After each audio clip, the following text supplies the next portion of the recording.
टेढ़ी बहन। माँ, शादी के बाद से मैं दीदी से मिलने ही नहीं गया।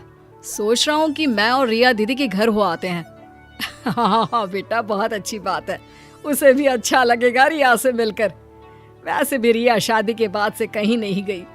रिश्तेदारों के घर जाएगी तो एक दूसरे को समझेंगे। मोहन अपनी नई नवेली बीवी रिया को लेकर बहन के घर जाता है। अरे वाह, क्या बात है रिया और मोहन। अच्छा हुआ तुम लोग आ गए। सासू माँ, अरे ओ सासू माँ, कहाँ अंदर माला पकड़कर बैठ जाती हैं? देखिए तो कौन आया है। भाई भाभी आए हैं मेरे 2-4 दिन के लिए। तभी ससुर जी आते हैं। अरे मोहन बेटा, कब आए? अरे वाह, बहुरानी भी आई है। अच्छा है, अच्छा है। अरे सुनती हो, बहू का भाई आया है। तभी बहन जोर से चिल्लाने लगती है। हाँ आया है तो क्या? बुड्ढे इस फिराक में ना रहना कि मेहमानों के लिए समोसे आएंगे तो तुम दोनों भी लपक लोगे। अरे जाओ अंदर के कमरे में। और सासू माँ, हाथों में मेहंदी लगी है क्या, जो अब तक पानी का गिलास नहीं आया? मोहन और रिया बहन सुनैना की बात से बहुत दुखी हो जाते हैं। दीदी, मैं छोटी हूँ और मेरा बोलना अच्छा नहीं लगता, लेकिन प्लीज आप ऐसे बात ना करें। जीजा जी आपको कुछ कहते नहीं है क्या? आप उनके माता पिता से ऐसे बात करती हैं तो। ओ प्लीज रिया, छोटी हो, छोटी बनकर रहो। और तुम तो बहुत किस्मत वाली हो जो तुम्हें मेरे माता पिता जैसे सास ससुर मिले हैं। अरे ऐसे मिले होते ना जैसे मेरे सास ससुर हैं, तब पता चलता तुम्हें। अरे फिर भी दीदी, आपको ऐसे बात नहीं करनी चाहिए। मैं तो हैरान हूँ जीजा जी पर।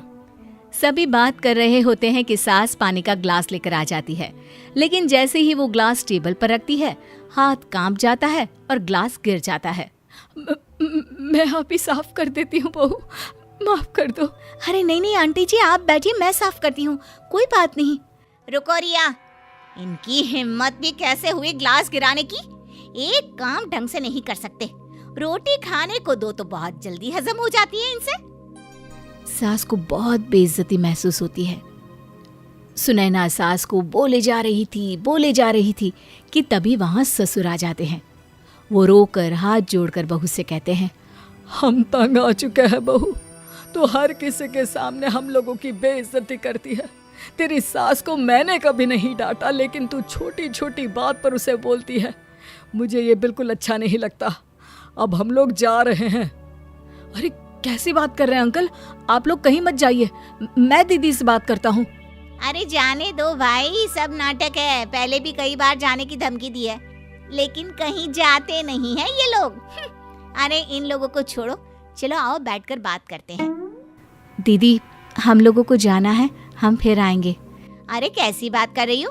तुम लोग तो बैग लेकर आए हो ना, 2-4 दिन तो रुक जाओ। क्या रुके दीदी, तुम्हारी हरकत देखकर तो अब मन ही नहीं करता तुम्हारे घर रुकने का। सुनैना भाई के मुंह से ये बात सुनकर फिर सास पर चिल्लाने लगती है। देखा कैसे तुम लोगों के कारण मेरे भाई और भाभी रुकना नहीं चाहते इस घर में। अरे पता नहीं कब तक मेरे सीने पर बैठे रहेंगे आप।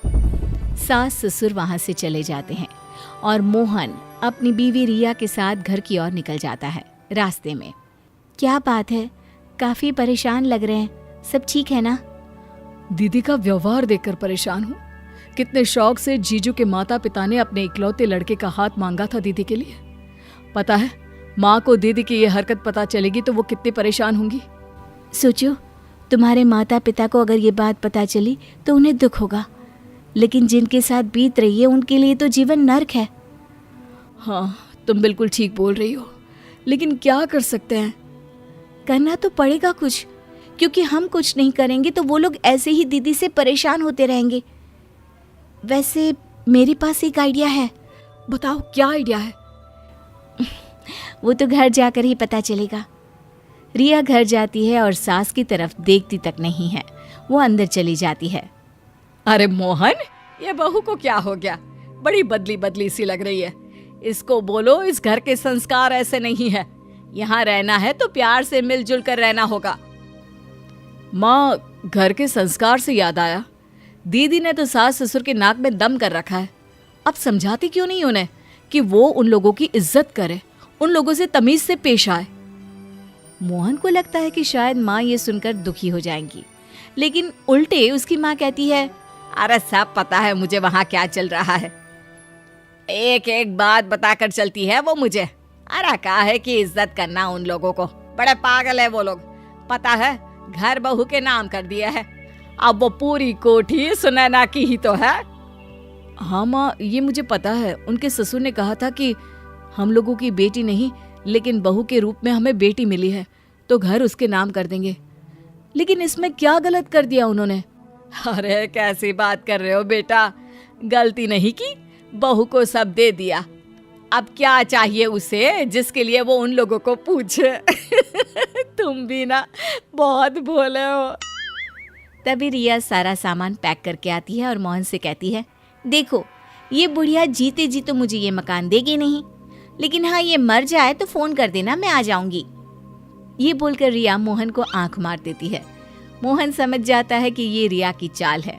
वो माँ की तरफ देखता है और कहता है, मैं तुम्हारे बिना क्या करूँगा, इनसे तो 2 रोटी बनती नहीं, भूखा ही मारेंगे मुझे भी।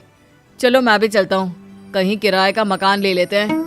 अरे कैसी बात कर रहे हो तुम दोनों, घर कैसे चलेगा?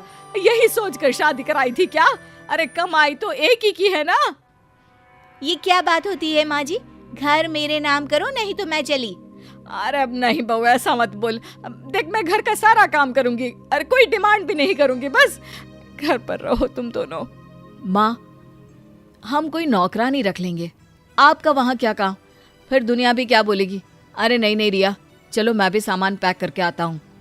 तभी सास भागकर बेटी को फोन करती है और घर बुलाती है। बेटी माँ के पास आती है। क्या हो गया मोहन, मेरे घर तो तू बड़े भाषण दे रहा था कि सास को ऐसे रखो वैसे रखो, और या तुम तो बोल रही थी कि सास को माँ की तरह मानो, फिर क्या हो गया तुम्हें? वो क्या है ना दीदी, मैंने आपको देखा और आपसे यही सीखा कि सास को मुट्ठी में रखो, पूरा घर खुद के नाम कर लो और सास को नौकरानी बना दो, ठीक है ना? जैसे आपने अपनी सास की बेइज्जती कर रखी है वैसे मैं भी इन लोगों की करूंगी।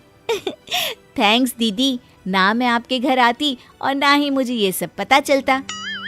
अब तो सुनैना समझ चुकी थी कि वो क्या गलती कर रही है। वो सभी से माफी मांगकर अपने ससुराल चली जाती है और अपने सास ससुर से कहती है, मुझे माफ कर दीजिए, मुझसे बड़ी भूल हो रही थी, मैं आगे से कभी ऐसा नहीं करूंगी।